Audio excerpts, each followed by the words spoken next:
Good morning. I am Kevin Price. Delighted to be with you, talking to you about you and your business. We've got a lot to talk about on today's program. I've got my friend Steve Beaman on. He is with the Society for the Advancement of Financial Education, as am I. And we're excited about a lot of events coming up here in the Houston area, in fact. Working with the Sugarland Tea Party Society.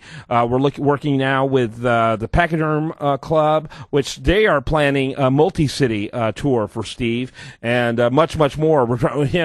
It's incredible how difficult it is to nail people down. Right now, we have you down for the second week of July with the folks at the Society, according to them last night. So I'm trying to get the Pachyderm Club that same week. We want to keep you busy when you come.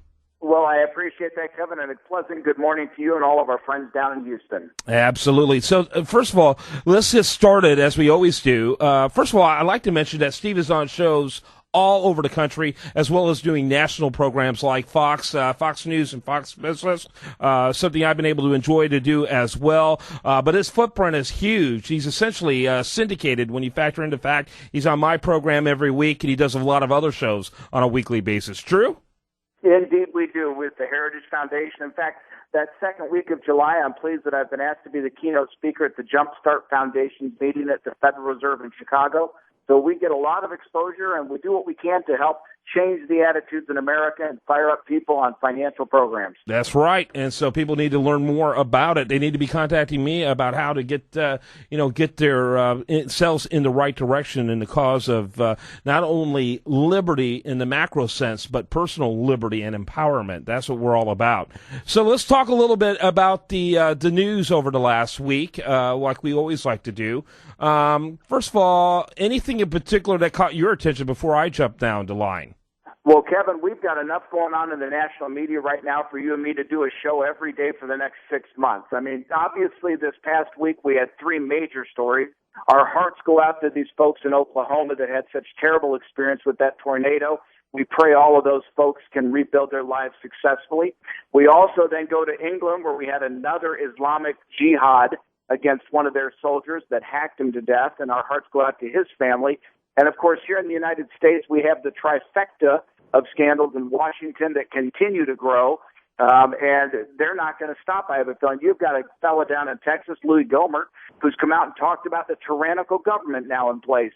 Yeah. They're asking for special prosecutors, so it looks like we'll have some of that going on. Louis is a friend of this program. He's been on a couple of times, and I need to get him back on. He's always a very colorful character. We need more Louis, no question about it. So, Louis, hey, isn't that a song? Anyway, yeah, you got a great memory back to our college days. That's right. And so the situation, that Islamic terrorist deal out there in the UK, incredible. I mean, some guys just attack a soldier with a machete, and they stay. And then they do a little, protest speech about imperialism and oppression by the West, and then they wait for the police to come, and then they attack the police.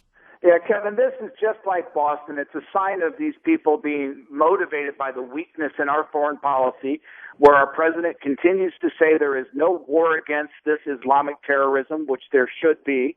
And so these folks feel empowered to strike out on their own. And this is just another victimization of the society. And we hope folks will begin to wake up and understand we need to be strong against this. And we need to have a national policy that looks out for it. And if we need to start looking for people likely to do this, maybe we do. Yeah, no question about it. Speaking of people likely to hold this government accountable, I don't know if you saw Ted Cruz this week say, I don't trust the Republicans.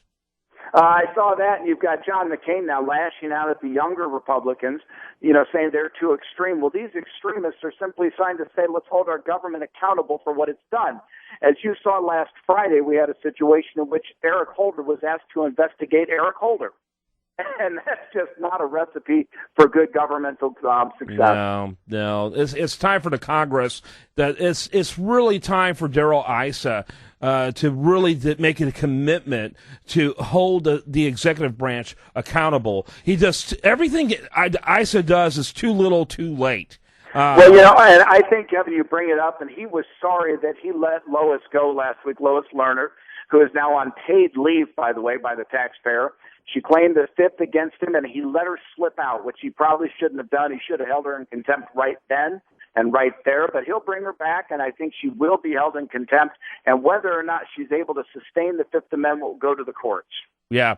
It's interesting. And of course, people still, there's very little conversation going on about the IRS commissioner who got, quote, fired. He was planning on leaving anyway and is now working for another part of the Obama administration in a higher paid position.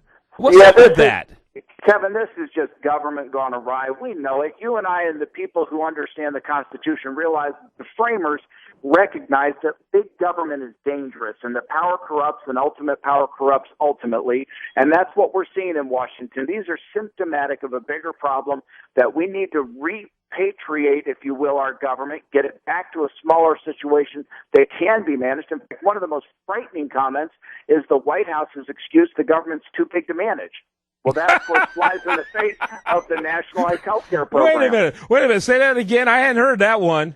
This was their big excuse, that the government's just too big to manage. Which is exactly what the Founding Fathers knew in the first place, which is why they wanted to put maximum power in the state and local governments and very little, actually only 17 powers, according to Article 1, Section 8 of the Constitution in the federal government. They knew that 200 years ago. That's exactly right. And so hopefully this will be a wake-up call for Americans.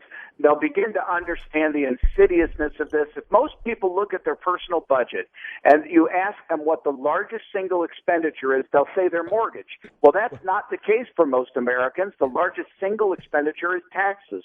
And folks need to start understanding that. When they go to the gas pump and they see $4 and $5 gallon gas, they need to recognize it's not ExxonMobil taking that out. It's the government, both state and federal. So folks need to be awakened to that and then rise up, build their own prosperity so they don't require this government largesse. And perhaps through that we can move the dial and bring back some sanity to Washington. Talking to Steve Beaman, he is the head of a group called the Steve Beaman Group that I enjoy being a part of, making mayhem together and now getting footprints all over the country.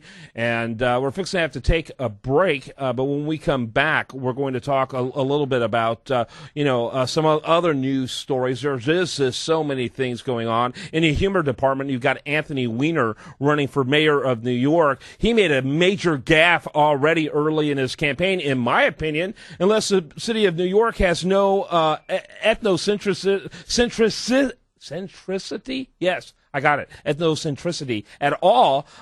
You won't believe the gaffe that this guy made in his run for mayor. We'll talk about that after the break. You would think he had enough embarrassment over his semi-nude photos to make him never want to run for any office again. But hey, New York is just an interesting place. All right, got my good friend, the one and only Steve Beaman. We're going to continue our talk with him right after this on The Price of Business.